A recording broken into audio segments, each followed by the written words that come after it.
बिस्मिल्लाहिर्रहमानिर्रहीम। अस्सलामुअलैकुम। डॉक्टर मोहम्मद शाहिद के यूट्यूब चैनल पर खुशामदीद।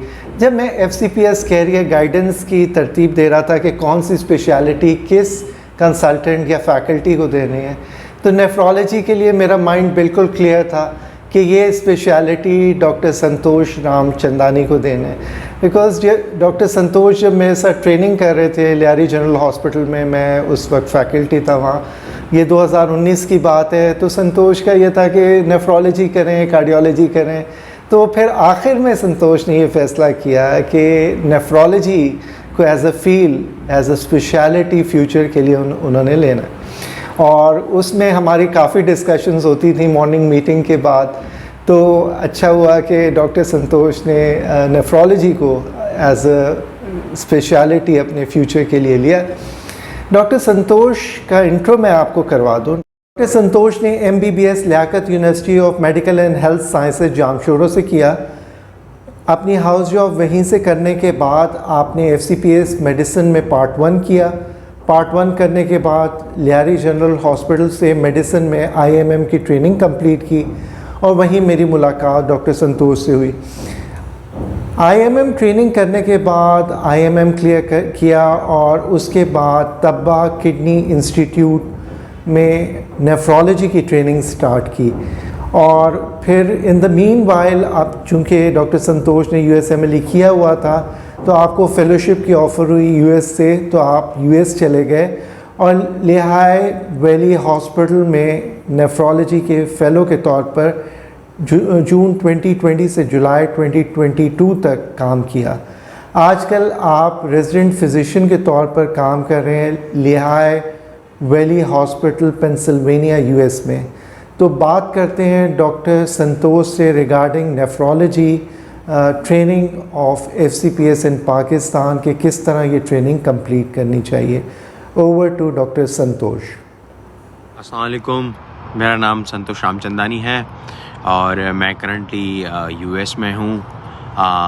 मैं सबसे पहले शुक्रगुज़ार हूँ डॉक्टर शाहिद साहब का, जिन्होंने मुझे ये अपॉर्चुनिटी दी कि मैं नेफ्रोलॉजी के बारे में कुछ बता सकूँ उन स्टूडेंट्स को जो कि थोड़े कंफ्यूज हैं कि कौन सी स्पेशलिटी चूज़ करनी चाहिए। मैं स्टार्ट करूँगा सबसे पहले FCPS पार्ट 1 के बाद हमें 2 साल की ट्रेनिंग करनी होती है। उसके बाद IMM के बाद ही हमें चूज़ करना होता है कौन सी स्पेशलिटी हमें लेनी है। ड्यूरिंग ट्रेनिंग मेडिसिन की हमेशा एक ये सवाल हमारे दिमाग में रहता है कि यार कौन सी स्पेशलिटी चूज़ करें और कौन सी स्पेशलिटी में ज़्यादा सक्सेस रेट है।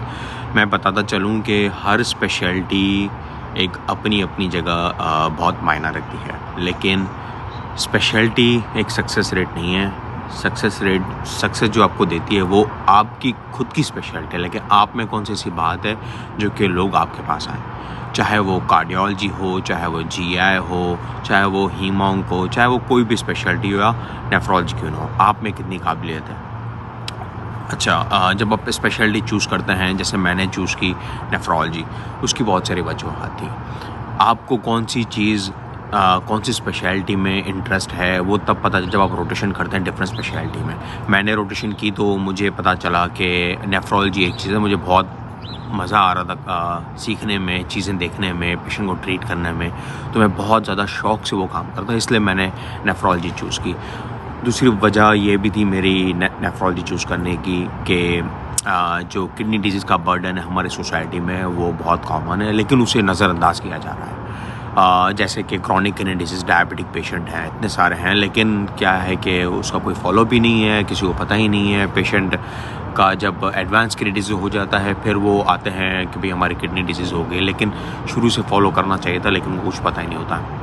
दूसरी चीज़ है इलेक्ट्रोलाइट इम्बैलेंस, जैसे कि हाइपोकैलिमिया, हाइपरकैलिमिया, ऐसे बहुत सारी चीज़ें कॉमन हैं, लेकिन उन्हें पता ही नहीं होता कि ये डिजीज़ भी हमारे अंदर हैं या ये इलेक्ट्रोलाइट इम्बैलेंस भी हमारे अंदर हैं और उसे ट्रीट कैसे किया जाए। तीसरी चीज़ जो मैं कहूँगा डायलिसिस, उसका कोई एक्सपोजर ही नहीं होता, हमें अंदाज़ा ही नहीं होता कि डायलिसिस क्या है, कौन सी बला है, किस तरह की जाती है, हमें पता ही नहीं होता। तो ये चीज़ों ने मुझे बहुत ज़्यादा इंटरेस्ट दिलाया, मुझे बहुत ज़्यादा ईगर किया लर्न करने के लिए, तो मैंने नेफ्रोलॉजी चूज़ की। अच्छा, जैसे ही आप चूज़ करते हैं नेफ्रोलॉजी 3 साल की ट्रेनिंग होती है और डिपेंड करता है आप ट्रेनिंग कहाँ करते हैं। मैंने अपनी ट्रेनिंग तब्बा किडनी इंस्टीट्यूट में की 6 महीने के लिए। उसके बाद मुझे अपॉर्चुनिटी मिली कि आप यूएस में एज ए फेलो काम करें। मैंने 2 साल कंप्लीट किया और मैं ग्रेजुएट हो गया। जैसे ही आप पाकिस्तान में 3 साल की ट्रेनिंग नेफ्रोलॉजी करते हैं, उसके बाद आपको एग्ज़ाम देना पड़ता है FCPS पार्ट 2। उसके भी 2 पार्ट होते हैं। एक पार्ट में थ्योरी होती है जिसमें आजकल सारे MCQs हो गए हैं, उसमें कोई थ्योरेटिकल चीज़ नहीं, खाली MCQs आपको सॉल्व करना। 2 पेपर होते हैं MCQs के। उसके बाद MCQ के बाद आपको वाइवा वोसी देना होता है और आपको लॉन्ग के शॉर्ट के देना होता है। ग्रेजुएशन के बाद अक्सर फिर ये चीज़ें आती हैं कि यार कहाँ काम किया जाए, लेकिन मैं कहूँ कि पाकिस्तान में बहुत ज़्यादा अपॉर्चुनिटी है। ऐसा नहीं खाली कार्डियोलॉजी और GI की बहुत अपॉर्चुनिटी है, लेकिन जो नेफ्रोलॉजी उसकी बहुत ज़्यादा अपॉर्चुनिटी है, क्योंकि लाइक आई सेड के लोगों को पता ही नहीं है कि उनमें क्रॉनिक किडनी डिसीज़ है या कोई और किडनी डिसीज़ उनको पता ही नहीं होता। तो ये एक नेफ्रोलॉजी का काम है कि उसको डायग्नोस। और दूसरी चीज़ है कि पेशेंट में या दूसरे जो स्पेशलिटी उनमें अवेयरनेस भी कम होती है, क्रिएटिनिन थोड़ा ऊपर होता है, वो नज़रअंदाज कर देते हैं। तो मैं कहूँगा कि पाकिस्तान में आजकल अपॉर्चुनिटी बहुत ज़्यादा है। इसके अलावा अगर आप गल्फ़ कंट्री जाएँ, UK जाएँ, वहाँ पर भी नेफ्रोलॉजिस्ट की बहुत ज़्यादा डिमांड है। स्पेशली गल्फ़ कंट्रीज़ में आजकल बहुत ज़्यादा डिमांड है। अब जो एक नई चीज़ मैं आपको बताने जा रहा हूँ वो है ज़ीनो ट्रांसप्लांट। इट मीन्स के जो एनिमल का ऑर्गन है वो ह्यूमन बीइंग में ट्रांसफ़र किया जाए। जैसे कि कुछ महीनों पहले एक रिसर्च की गई जिसमें पिग की किडनी ट्रांसप्लांट की गई एक ह्यूमन बॉडी में और वो सर्वाइव कर गई थी। तो हमारा विज़न ये है कि आज से 5 या 10 साल बाद ये बहुत कॉमन हो जाएगा ज़ीनो ट्रांसप्लांट, उसकी डिमांड बहुत ज़्यादा बढ़ जाएगी। तो उसके लिए नेफ्रोलॉजिस्ट चाहिए होंगे। तो मैं कहूँगा आज से 5-10 साल के बाद ये जो स्पेशलिटी होगी वो सबसे पीक पे और सबसे टॉप पे होगी और सबसे ज़्यादा इसकी डिमांड होगी। अगेन मैं आपको कहूँगा कि नेफ्रोलॉजी को पहले एक्सप्लोर करें, देखें आपका इंटरेस्ट है, उसके बाद चूज़ करें। ना सिर्फ नेफ्रोलॉजी बल्कि कोई भी स्पेशलिटी हो उसको आप इस तरह पहले चूज़ करें। पर आप देखें आपको इंटरेस्ट है नहीं, आपको समझ आ रहा है नहीं आ रहा है, आप इतने कैपेबल हैं कि आप पार्ट 2 क्लियर कर जाएंगे, उसके बाद आप चूज़ करें। कोई स्पेशलिटी अच्छी या बुरी नहीं होती है, हर स्पेशलिटी का एक अपना अपना रुझान होता है, अपना अपना इंटरेस्ट होता है। फिर भी कोई भी सवाल हो आप डॉक्टर शाहिद के ज़रिए मुझ तक पहुंच सकते हैं, मुझसे पूछ सकते हैं। I will be happy to answer all your questions. Once again thank you doctor Shahid, आपने ये मुझे अपॉर्चुनिटी दी। थैंक यू डॉक्टर संतोष, बहुत बहुत शुक्रिया। आपने तफसील से बताया कि FCPS नेफ्रोलॉजी की ट्रेनिंग कैसे की जाती है, एग्ज़ाम का पैटर्न क्या है, टॉक्स किस तरह दिया जाता है, शॉर्ट लॉन्ग क्वेश्चंस कैसे होते हैं, और नेफ्रोलॉजिस्ट बनने के बाद पाकिस्तान में और अब्रॉड क्या स्कोप है।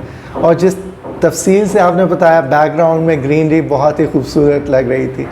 अगर आपने मेरा YouTube चैनल अभी तक सब्सक्राइब नहीं किया तो सब्सक्राइब करें, क्योंकि अभी बहुत सी FCPS की स्पेशलिटीज़ फ्यूचर प्रोग्राम्स के तौर पर आ रही हैं। वो उसी वक्त मुमकिन हो सकता है जब आप मेरे YouTube चैनल को सब्सक्राइब करेंगे। तब तक के लिए शुक्रिया और अल्लाह हाफ़िज़।